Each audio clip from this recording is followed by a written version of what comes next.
Lamplight presents A Flower That's Free, Part 1, by Sarah Harrison, narrated by Gabrielle Glaister. Part 1, 1936. Chapter 1. At 1 minute to 6, on the morning of the 14th of June, 1936, the black chicken on Kate Kingsley's alarm clock nodded up and down, in time with the ticking of the second hand, as it had done for the past 15 years, with only brief intervals for running repairs. The hour hand had already settled on the 6.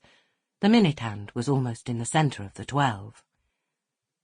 The clock had a face painted like a chubby, smiling sun, with broad, wedge-shaped rays fanning out against a blue sky, dotted with clouds like white cottage loaves.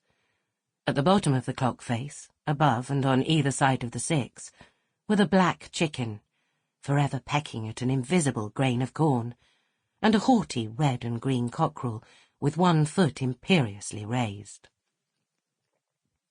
The minute hand reached the middle of the 12, and the clock emitted a brief tinny squawk before Kate's hand came down on top of it, sentencing it to another 24 hours of beaming, pecking silence.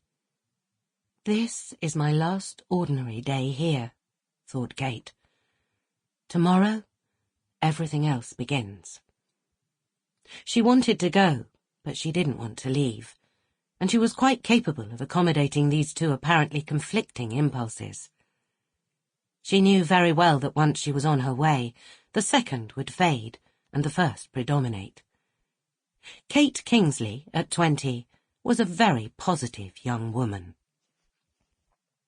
Now she hitched herself up in bed and stretched her arms above her head.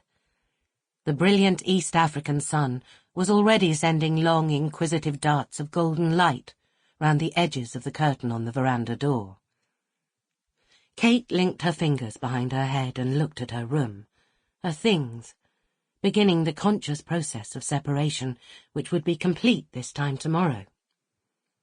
There was her gramophone, and all her records piled on the table beside it, along with a box of needles, her bookcase reflecting her taste from Kate Greenaway to Huxley, her cabinet of horses, beginning with the patchwork pony with purple wool mane, and ending with the prancing glass stallion, her chest of drawers and wardrobe, containing the few bits and pieces in which she felt truly at home, and a vast quantity of clothes that she actively disliked.